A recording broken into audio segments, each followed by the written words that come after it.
Hi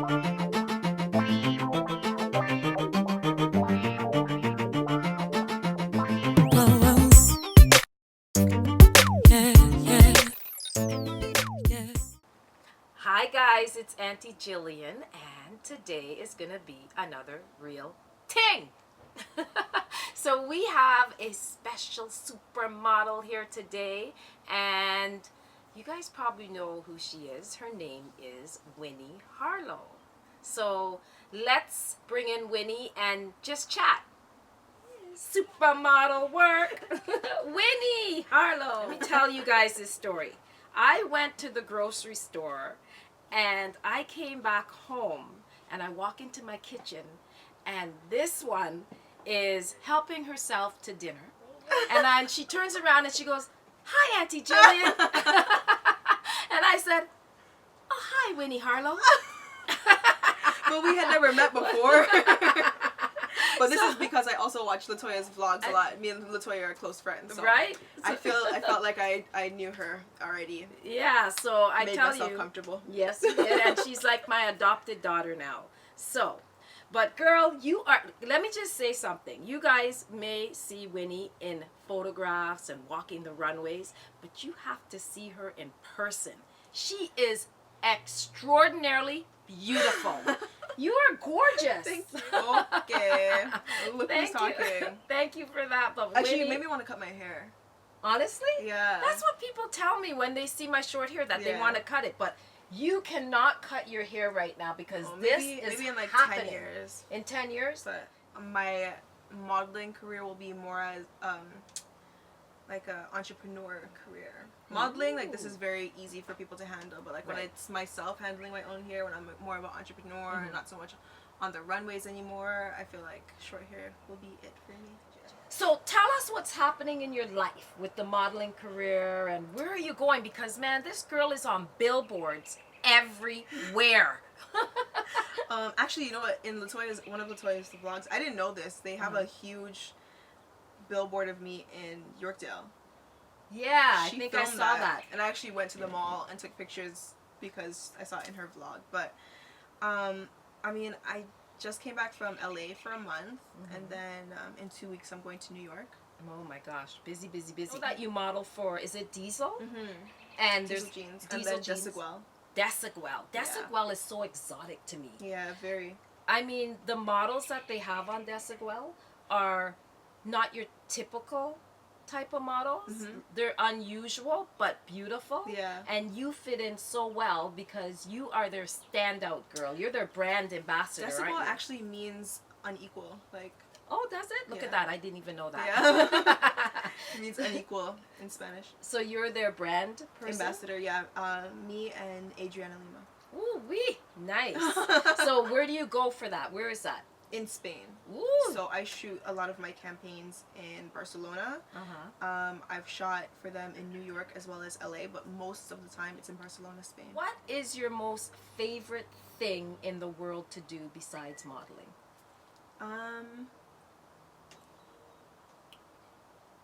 If you weren't a model, what would you be? Oh, career-wise? Yeah. We'll say career-wise. I kind of changed up that question. A little bit? Yeah. No, there's nothing else I'd rather do than what I'm doing right now. So when you were younger and in high school and grade school, did you know that this is what you wanted to be? No, I never wanted to be a model as a career. I did it as a hobby, and then it just turned into a career. But when I was younger, I wanted to be a ballerina. Ooh, you got the legs, you got the shape. Oh my gosh, I did take ballet when tall. I was little. And then I wanted to be a journalist when I was in school. You don't have an agency, do you? No, I'm my own manager. Look at that. How many models do you know that can manage themselves without an agent? I definitely have a lot of help from a lot of good people in my life, but I am my brand. You are your brand. And what helped you to be your brand is because you have this different look, right? And it's called Vitiligo. Is that Vitiligo, yeah. Vitiligo, how you say it? And I know many people with it. But with this uniqueness... Rochelle's dad has vitiligo. Yeah, Rochelle's dad. And my sister-in-law, Marcia, her sister Tessa has it.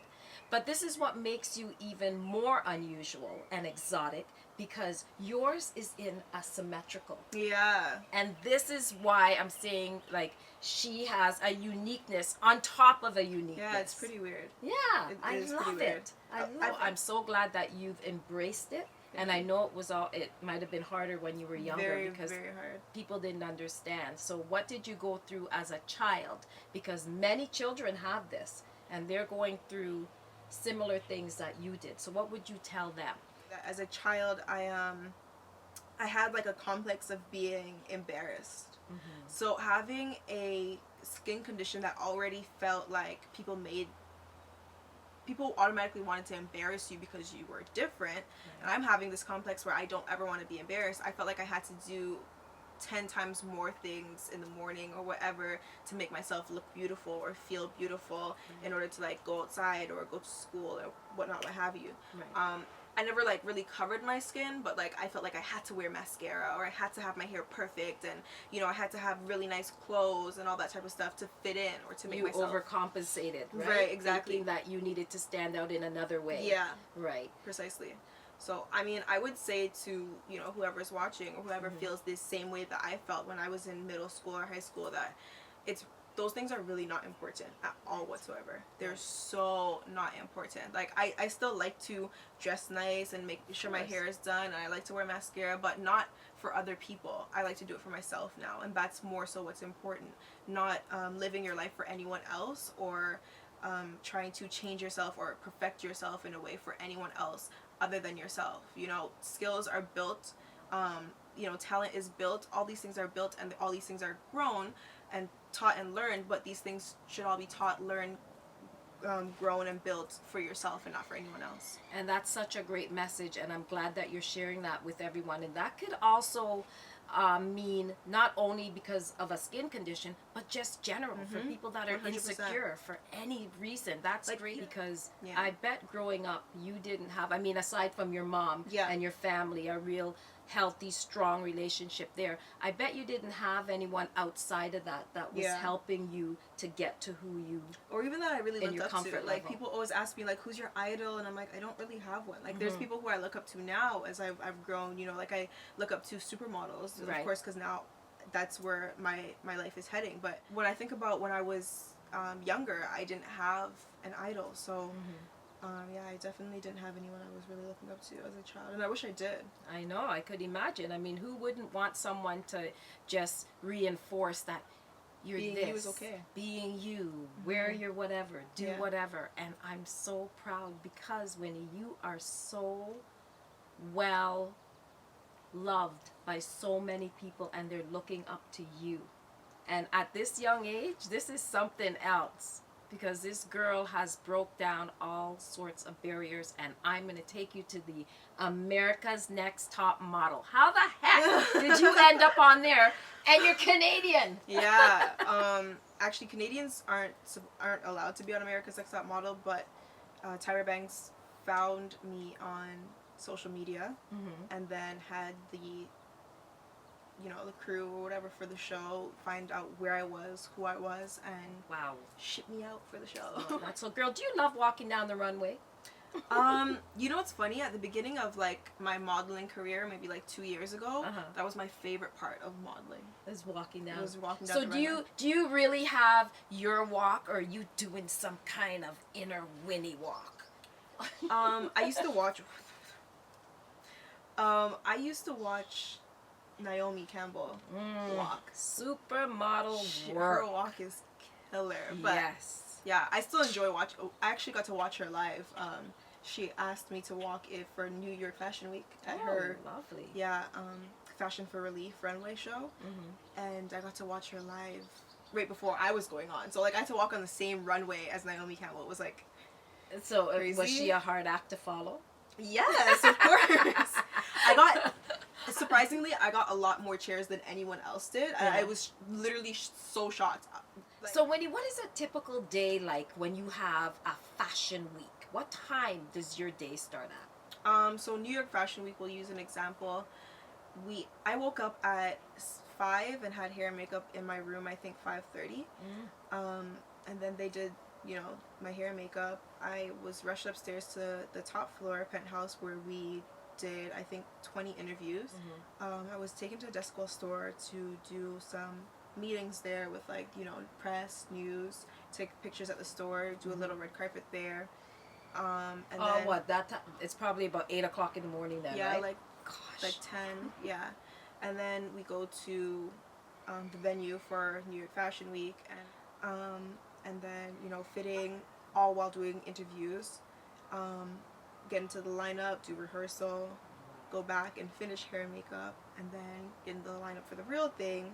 So tell the young ones out there that want to be a model. I love food.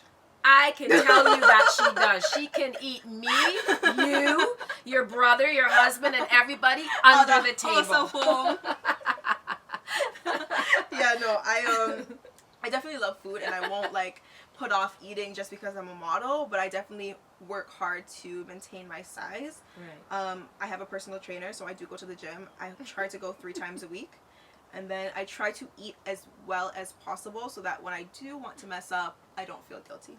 Yeah. After you're finished with this modeling career, and I know that you're taking the world by storm, what is it that you want to do?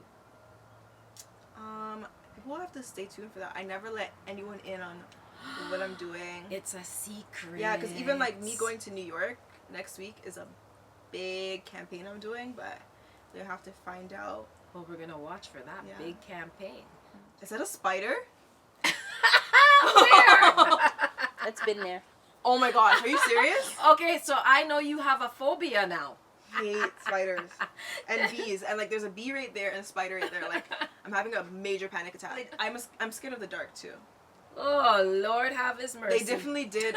They did put me in the dark for an episode. And what happened? I cried, but they didn't. I don't think they put on the show that I cried. They didn't show that I cried, but I did cry. So now you know I cried.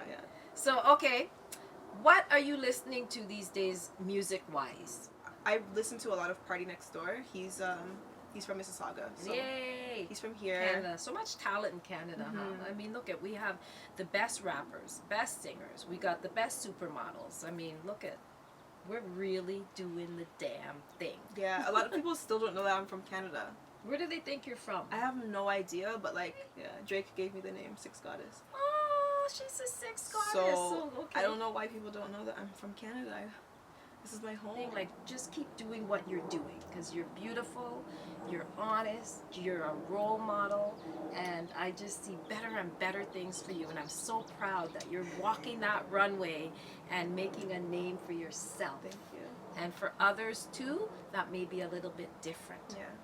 So thank you, Winnie. Thank you, and thank you. Thank you for having me. So don't forget, if you like the video, to subscribe and to like and to comment and all of that. And my Instagram is Winnie Harlow.